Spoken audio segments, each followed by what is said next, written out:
နေကောင်းလားလေ ဘယ်လိုလဲကွာဟဲ့မင်းလက်ရဲစဲရဲနဲ့ မဟုတ်ပါဘူးလေကတော့ဒီဆိုင်ရတာကောင်းလားလို့မြည်ကြည့်တာဝဲတော့မလို့ ကွက်ကမှန်တော့ပေါ့ ဟုတ်ကဲ့ပါဗျာ နေကောင်းလို့ဒီမှာလာထိုင်နေတာဗောနေမကောင်းရင်အိမ်မှာစောင်ကြုံနဲ့ကိုးနေမှာပေါ့ကွာမင်းတို့အပူလေးရှောက်မေး အဲ့လိုတော့လည်းမဟုတ်လေဦးလေးဟာဦးလေးနဲ့မတွေ့ရတာကြလို့လေကျွန်တော်ပြိတ္တနာစကားနဲ့တန်ဝါသားပြူတာပါ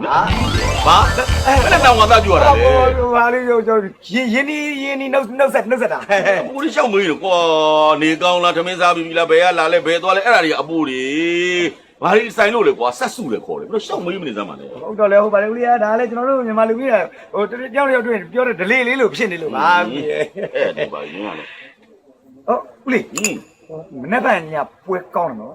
ဘလုံးမဲဟာ ပေါ်ပြန်ပြီနတ်ဗန်တောက်ကြဘာပွဲမှမရှိဘူးမပေါ်နဲ့ ရှိလား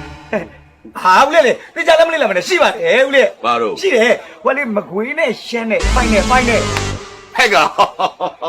အဲ့လိုပွဲတွေမကြည့်ဘူးဖေညောင်းတယ်ချယ်ဆီမပါရင်ဘာပွဲမှမကြည့်ဘူး ဟိုဦးလေးချက်စီးပန်မယ်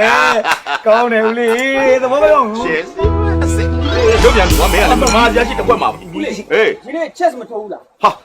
ကောင်လေးကကွာဒါတော့မိုးတွေရောငါနေတာပြင်းနေတော့မထိုးနိုင်ဘူးပေါ့ကွာဘာဖြစ်လို့လို့ ဒီမှာလေကျွန်တော်မိတ်ဆွေချက်ထိုးတာအရင်ကောင်းတာနော် ဟလာနာမည်ဘယ်လိုခေါ်တော့ ဒိန်းတာ အာချက်ဆိုးတယ်ဆိုတော့ IG မြင့်တဲ့လူတွေလောက်တာတရက်ကြမှာလက်တဲ့ဆန်းအောင်ပဲ လက်တဲ့ အမို့လက်ရည်ဆန်းအောင်ပဲ ဩလေးဘွားပြစ်တာကြာနေတာပဲအငယ်ရဲ့ကျွန်တော်တို့လူအိုက်ကျူမြင့်တဲ့လူတွေမှချက်ထိုးလို့ရတာချက်ကိုလုံးနဲ့ထိုးရတာဟုတ်လားမင်းနဲ့ဘာမှမဆိုင်ဘူးငါတကြံတတိယဝါလို့ဩတကြံလည်းဝေးလူတွေတတိယနော်အေးကျွန်တော်ဘာဖြစ်လို့အဲ့လိုအိုက်ကျူမြင့်ပြီးတော့ချက်ထိုးတယ်လဲဆိုတော့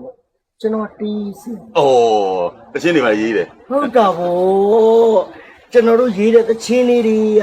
ဒါအိုက်ကျူမြင့်တဲ့လူမှရေးလို့ရတာ အော်ဟုတ်တယ် အိုက်ကျူနိုင်တဲ့လူကြတော့ ဟမ် ကျွန်တော်တို့ရေးပြီးသားသချင်းကိုအောက်ကနေလိုက်တီးရတာလေကျွန်တော်တို့ကောင်မျိုးတွေပါဘူးနောင်ဘူးနောင်ဟာကြောက်မမိုင်းလိုက်ငါ့မစော်ကားနဲ့ငါလည်းရောက်မစော်ကားနဲ့ဟုတ်ပါတော့လေမင်းကစိုင်းတီးရလားပါတလာတီးရလားပတ်မတီးရလားနှဲတီးရလားဟာနှဲတီးလို့ရတာကွာမတီးလို့ရတယ်ကွာနှဲရုံနဲ့စီလို့ဒုံလို့တီးလို့ရတယ်ခဏခဏပြောနေ မပြေကြဘူး